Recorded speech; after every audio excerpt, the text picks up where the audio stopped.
La Bible en un an, le 18 septembre. Le livre d'Osée, chapitre 4, verset 1 au chapitre 5, verset 15. Le livre des psaumes, chapitre 62, verset 1 à 13. Le livre des proverbes, chapitre 23, verset 19 à 21. La seconde épître de Paul aux Corinthiens, chapitre 12, verset 11 à 21. Osée, chapitre 4. Écoutez la parole de l'Éternel, enfants d'Israël. Car l'Éternel a un procès avec les habitants du pays, parce qu'il n'y a point de vérité, point de miséricorde, point de connaissance de Dieu dans le pays. Il n'y a que parjure et mensonge, assassinat, vol et adultère. On use de violence, on commet meurtre sur meurtre. C'est pourquoi le pays sera dans le deuil. Tous ceux qui l'habitent seront languissants, et avec eux les bêtes des champs et les oiseaux du ciel.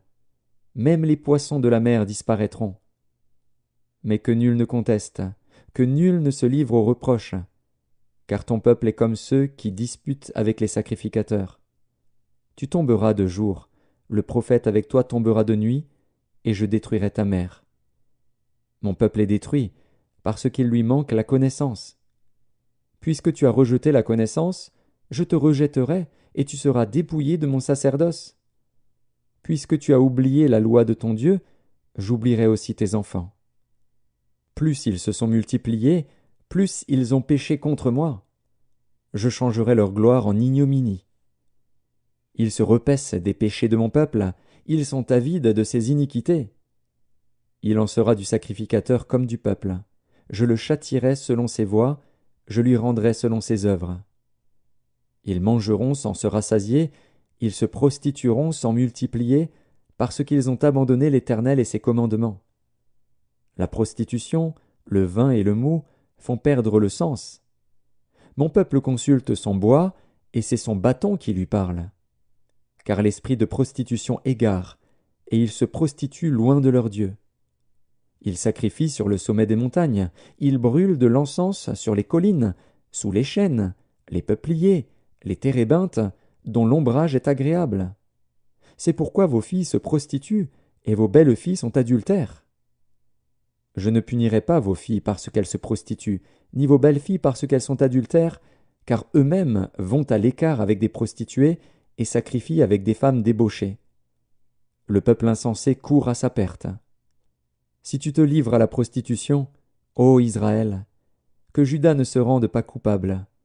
N'allez pas à Gilgal, ne montez pas à Beth-Aven, et ne jurez pas « L'Éternel est vivant !»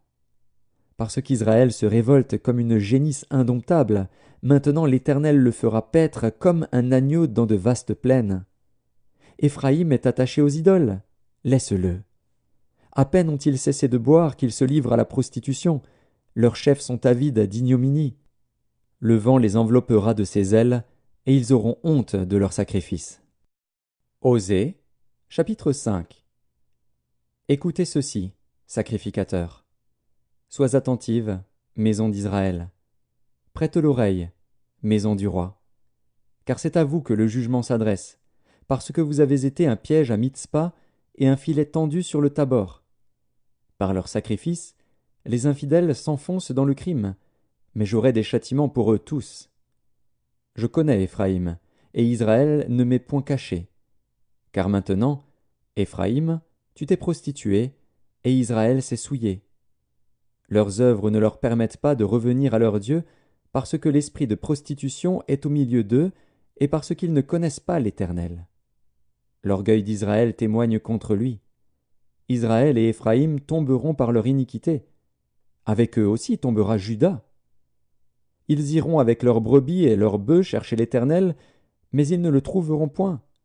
Il s'est retiré du milieu d'eux. Ils ont été infidèles à l'Éternel, car ils ont engendré des enfants illégitimes. Maintenant, un mois suffira pour les dévorer avec leurs biens. Sonnez de la trompette à Gibéa, sonnez de la trompette à Rama, poussez des cris à Beth-Aven. Derrière toi, Benjamin, Éphraïm sera dévasté au jour du châtiment. J'annonce aux tribus d'Israël une chose certaine. les chefs de Juda sont comme ceux qui déplacent les bornes. Je répandrai sur eux ma colère comme un torrent. Éphraïm est opprimé, brisé par le jugement, car il a suivi les préceptes qui lui plaisaient. Je serai comme une teigne pour Éphraïm, comme une carie pour la maison de Juda. Éphraïm voit son mal, et Juda ses plaies. Éphraïm se rend en Assyrie et s'adresse au roi Jareb. Mais ce roi ne pourra ni vous guérir, ni porter remède à vos plaies. Je serai comme un lion pour Éphraïm, comme un lionceau pour la maison de Juda. Moi, je déchirerai, puis je m'en irai. J'emporterai, et nul n'enlèvera ma proie. Je m'en irai, je reviendrai dans ma demeure, jusqu'à ce qu'ils s'avouent coupables et cherchent ma face. Quand ils seront dans la détresse, ils auront recours à moi. Psaume 62, au chef des chantres, d'après Géduthun, psaume de David.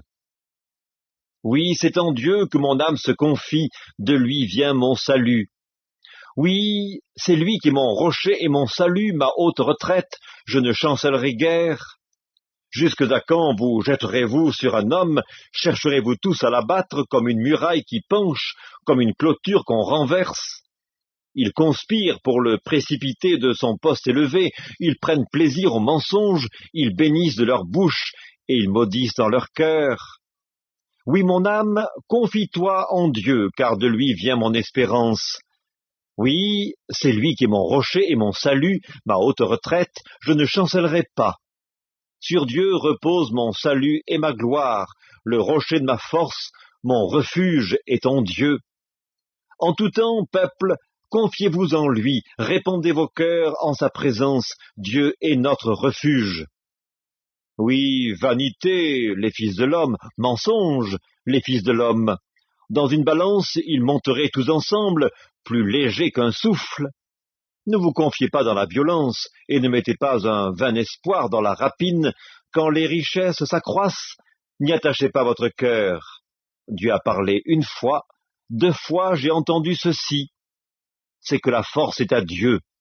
À toi aussi, Seigneur, la bonté, car tu rends à chacun selon ses œuvres. Livre des Proverbes, chapitre 23. Écoute, mon fils, et sois sage, dirige ton cœur dans la voie droite. Ne sois pas parmi les buveurs de vin, parmi ceux qui font excès des viandes, car l'ivrogne et celui qui se livre à des excès s'appauvrissent, et l'assoupissement fait porter des haillons. Seconde épître de Paul aux Corinthiens, chapitre 12. J'ai été un insensé, vous m'y avez contraint.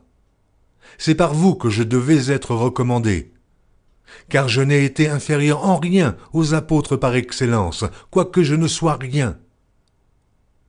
Les preuves de mon apostolat ont éclaté au milieu de vous par une patience à toute épreuve, par des signes, des prodiges et des miracles. En quoi avez-vous été traités moins favorablement que les autres églises? Sinon, en ce que je ne vous ai point été à charge. Pardonnez-moi ce tort.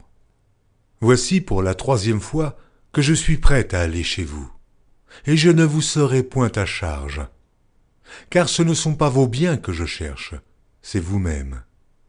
Ce n'est pas, en effet, aux enfants à amasser pour leurs parents, mais aux parents pour leurs enfants.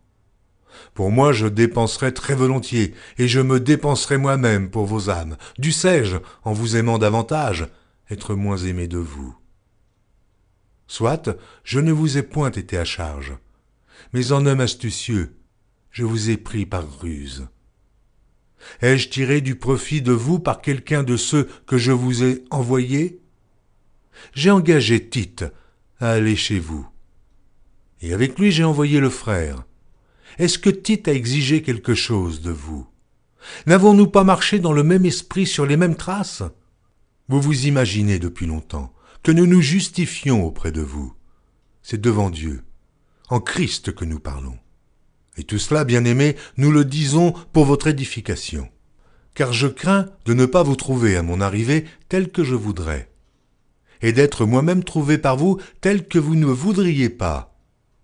Je crains de trouver des querelles, de la jalousie, des animosités, des cabales, des médisances, des calomnies, de l'orgueil, des troubles, Je crains qu'à mon arrivée, mon Dieu ne m'humilie de nouveau à votre sujet, et que je n'aie à pleurer sur plusieurs de ceux qui ont prêché précédemment et qui ne se sont pas repentis de l'impureté, de l'impudicité et des dissolutions auxquelles ils se sont livrés.